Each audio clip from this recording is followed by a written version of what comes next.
Now, I get on my phone and I hit a button that opens up an app called Google Play Music. And any song that I ever love, cherish, and want to listen to, I just type it in and hit play. How amazing is that?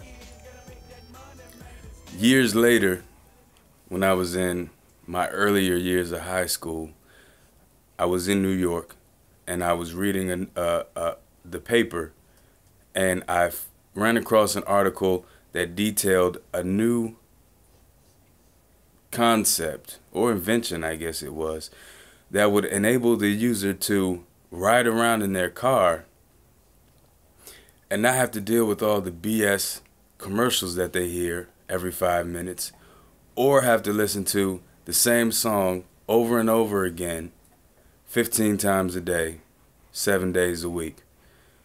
It was called Sirius Satellite Radio. The competitor at the time was XM Satellite Radio.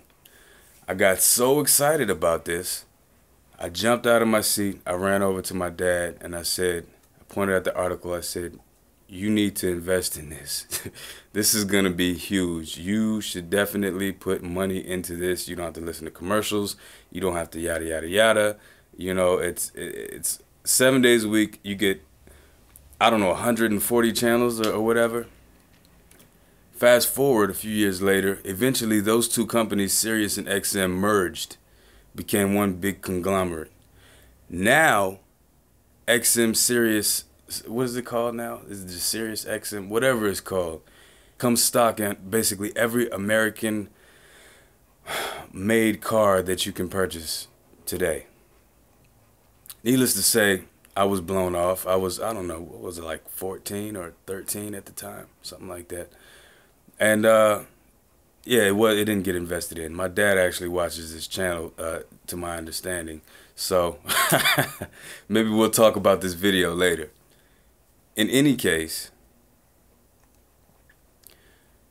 the internet is maybe about 25 years old. I am one of the lucky ones, if you will, to remember what the world was before the birth of the internet. Pat Green and Julian, welcome to Database. Hello, Jane. Hello, Jane. Now, Julian, I see you have your computer linked to the telephone line. Can you tell us how you did that? Yes, well, it's very simple, really.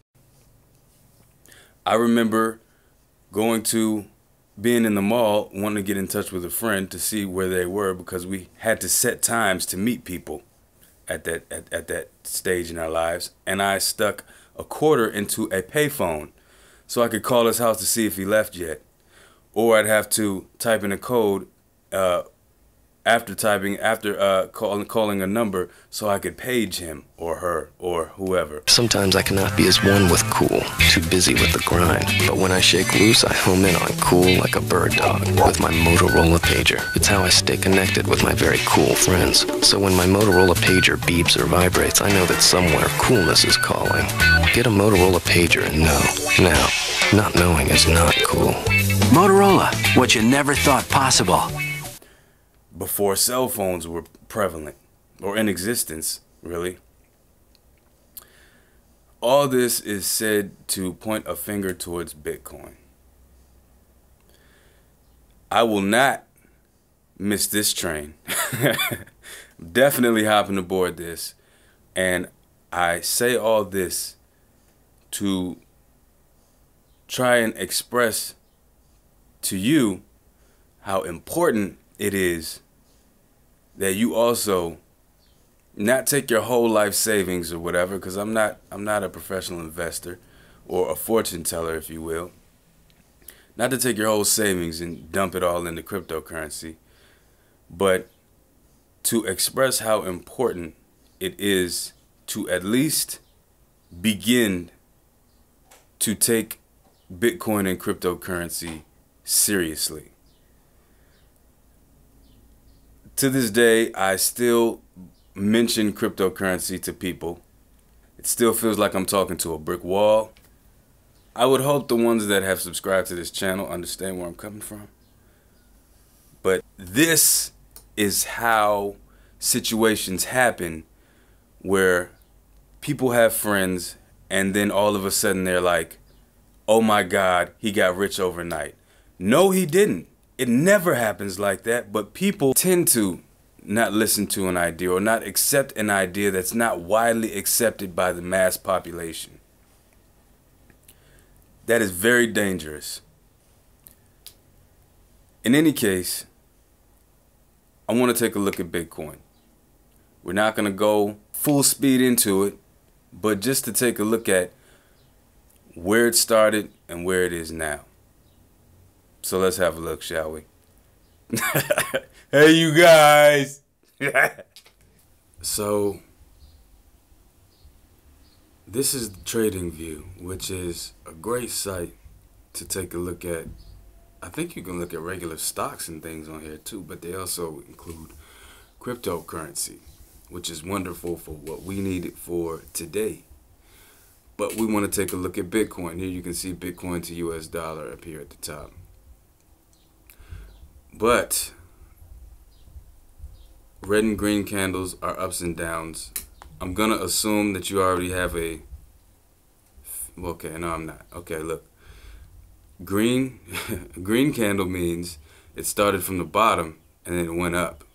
A red candle, and all these ticks here are referred to as candles, it means the price started at the top and went down. The tiny little cattail kind of looking situations that you see coming out of each one are minuscule amounts of time in which the price left the main body of it. I don't know, it could have been minutes, minutes, seconds, I think is how it works. Again, don't quote me on this. I'm not a trader per se, but or do this professionally by any means, but in any case, that gives you an idea of what we're looking at here. The price is over here and the dates are down here. You can change the day and the date here one day by hours, minutes, and it'll change the candlesticks accordingly. This is a 30-second chart, so each one of these ticks represents 30 minutes respectively. But I want to work with actually maybe weeks. Let's do weeks, because I want to get a huge overview basically of Bitcoin. See, now we're looking at years here. And again, why I wanted to explain the importance of not necessarily dumping your whole financial well-being into cryptocurrency, but at least making it part of a good part of your portfolio, or taking it seriously.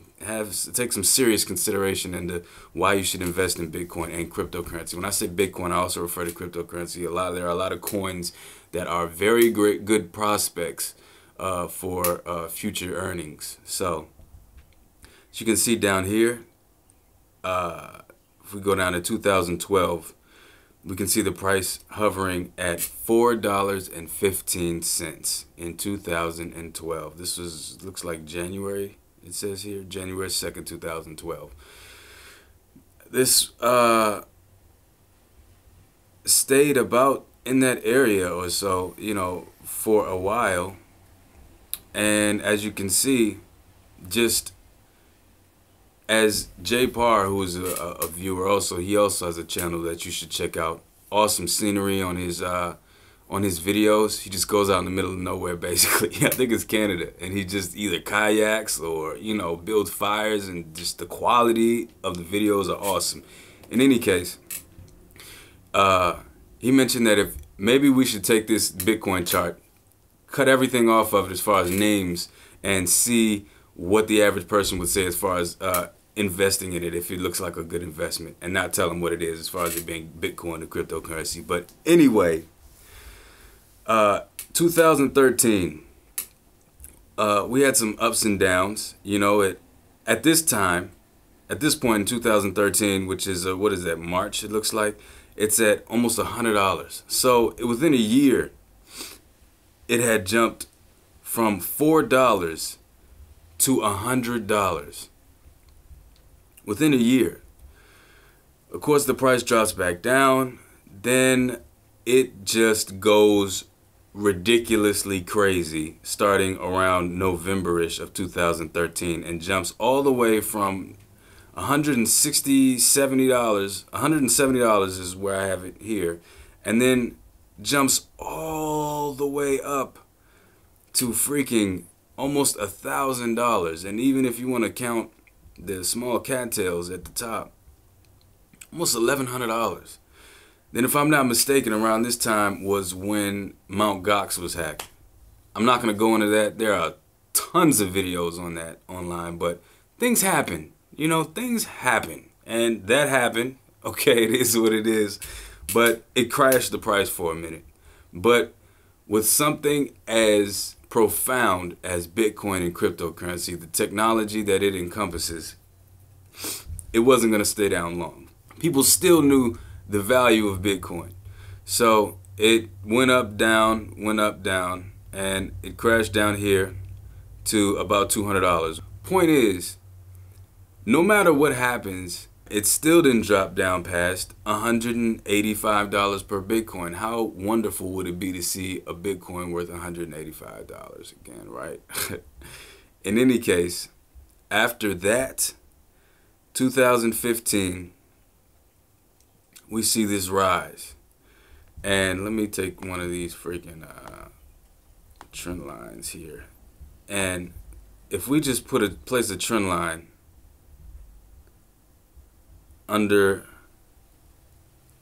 there we go. I'm just gonna do a general one here so we can get a good sense of the uptrend it's had. But if you take a look at this trend line here,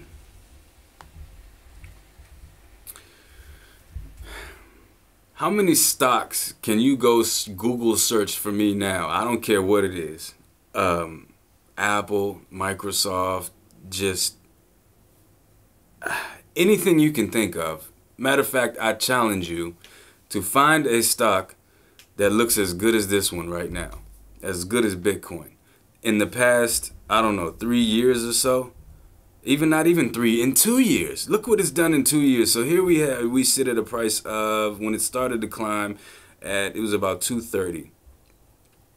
If we take this sucker all the way up to the top, which is today, basically, from $230 in 2015 to over $1,800 as it sits today. Today, Bitcoin is worth more than an ounce of gold. Worth more than a tangible ounce of gold, which brings me back to my main point, being that the internet is brand new in the grand scheme of things. We are still primitive. We are still primitive, as much as you want to admit it or not. As technologically advanced as we feel that we are as a species, as a civilization now, we ain't seen shit yet. Nothing. This is just the tip of the iceberg. So I hope you understand what the message I'm trying to convey when I mention the state of music as it was before. CDs and cassette tapes, and where we are now to where I can listen to whatever the hell I want and just pay $10 a month. Any song ever made, pretty much. Everything transitioned to the internet. Everything. And now money is beginning to make that transition. It started with credit cards, electronic banking, and now it is becoming fully electronic. We're doing away with paper money. Imagine standing behind somebody in Walmart and they pull out a checkbook. When was the last time you saw somebody write a check? Nobody writes checks anymore. You feel me? So that's what paper fiat currency